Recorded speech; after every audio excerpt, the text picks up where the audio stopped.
नमस्कार, प्रभात साक्षी news network और आप सभी का स्वागत है।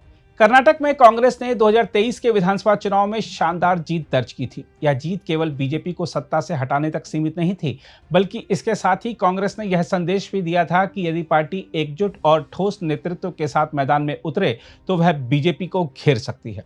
लेकिन अब कर्नाटक में कांग्रेस की अंदरूनी खींचतान और लगातार सार्वजनिक रूप से सामने आने वाले मतभेदों ने सवाल खड़ा कर दिया है कि क्या कांग्रेस यहां पर वही गलती दोहरा रही है जो उसने राजस्थान, मध्य प्रदेश और छत्तीसगढ़ में की थी।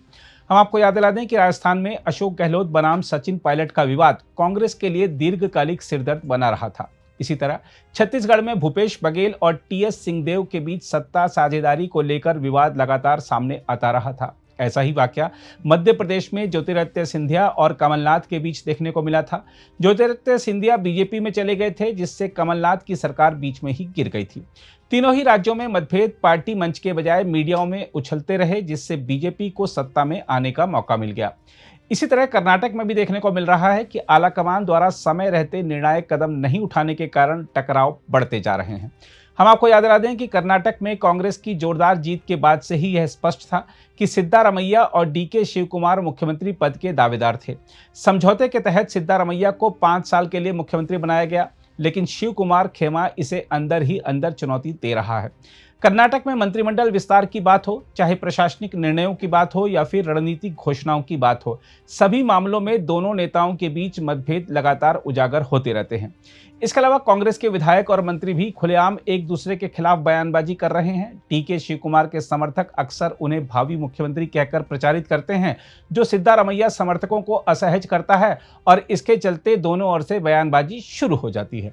हम आपको बता दें कि देश में सिर्फ 3 राज्यों में कांग्रेस की सरकार है और देखने में आ रहा है कि तीनों जगह पार्टी में कलह है। कर्नाटक के साथ ही हिमाचल प्रदेश और तेलंगाना में भी कांग्रेस नेता आपस में भिड़े हुए हैं, लेकिन कर्नाटक की कलह कुछ ज्यादा ही उजागर हो रही है। यही नहीं, कर्नाटक के विवाद को कांग्रेस अध्यक्ष मल्लिकार्जुन खड़गे द्वारा हाईकमान पर टालना दर्शाता है कि उनके हाथ में कुछ नहीं है और सब कुछ ऊपर से ही मैनेज हो रहा है, तभी इस प्रकार का टकराव बना हुआ है। देखा जाए तो कांग्रेस इस समय देश में मुख्य विपक्षी पार्टी है, इसलिए सवाल उठता है कि जब वह अपना घर ही नहीं संभाल पा रही तो देश में मजबूत विपक्ष की भूमिका कैसे निभा पाएगी। कांग्रेस विपक्षी गठबंधन इंडिया के घटक दलों को भी एकजुट रख पाने में विफल रही है।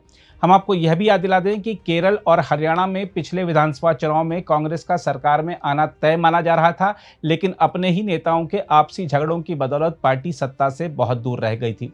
इससे साबित होता है कि कांग्रेस को हमेशा अपनों ने ही लूटा है, लेकिन फिर भी पार्टी गलतियों से सीख लेने को तैयार नहीं है।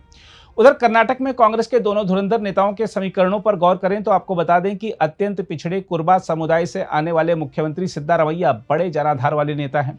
वह सोशल इंजीनियरिंग के मास्टर हैं और उन्हें पता है कि चुनाव में बीजेपी के जातिगत समीकरणों को कैसे बिगाड़ना है। वहीं प्रदेश कांग्रेस अध्यक्ष और उप मुख्यमंत्री डीके शिवकुमार आर्थिक सामाजिक रूप से संपन्न वोकालिगा समुदाय से आते हैं। वह पुराने कांग्रेसी हैं, गांधी परिवार के विश्वस्त हैं और धनबल बाहुबल के खिलाड़ी हैं। कई विधायक भी उनके साथ हैं, लेकिन हाईकमान हर बार सिद्धारमैया के सर पर हाथ रख देता है। इसलिए उन्होंने हाल ही में कहा था कि मेरे पास समर्थन करने के अलावा कोई और विकल्प नहीं है। कर्नाटक में एक बात और देखने को मिल रही है कि यहाँ कांग्रेस की गलतियों की वजह से मामला पेचीदा होता जा रहा है। दरअसल असंतुष्टों पर ना तो कांग्रेस कोई कार्रवाई कर रही है और ना ही उन्हें राजनीतिक रूप से कहीं समायोजित कर रही है।